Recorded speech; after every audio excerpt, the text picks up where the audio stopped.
V naši raziskavi proučujemo obrnjeno mentorstvo. Za obrnjeno mentorstvo je značilno to, da imamo opravka z mlajšimi mentorji in starejšimi mentoriranci.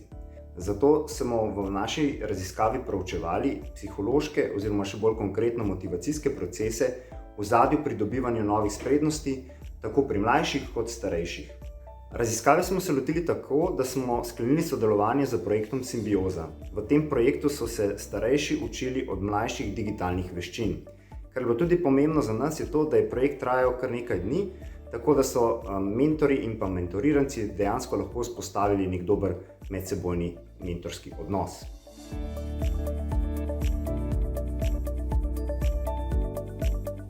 Ugotovili smo, da na pridobivanje spretnosti vpliva tako notranja kot zunanja motivacija.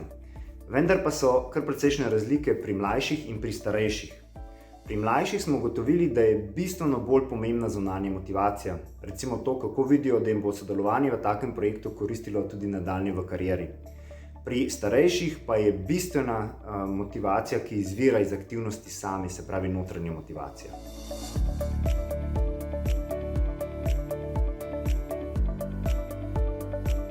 Ugotovitve naše raziskave lahko pomagajo kadrovskim strokovnjakom in vodjam. Za kadrovske strokovnjake smo podali smernice za oblikovanje programov obrnjenega mentorstva, ki naj bodo formalni, vključevanje vanje pa prostovoljno. Kar pa zadeva vodje, pa naj ti pri spodbujanju učenja spretnosti mladih poudarijo dvoje. Karierne učinke, na primer možnosti napredovanja in plačilo, in pa pozitivno vzdušje, ki je še posebej pomembno za tiste mlade, ki so manj prepričani v svoje sposobnosti.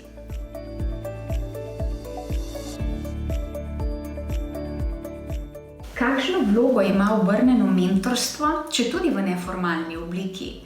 Lahko v teh dneh in mesecih pravzaprav opazujemo vsak pri svojem delu. Tako na primer nam, učiteljem, študenti podajajo svoje izkušnje in znanja v zvezi z uporabo različnih digitalnih platform, pa tudi snemanjem videoposnetkov. In podobno se dogaja v podjetjih, kjer mlajši sodelavci starejšim priskočijo na pomoč pri gradnji njihovih digitalnih spretnosti za boljše in učinkovitejše delo od doma.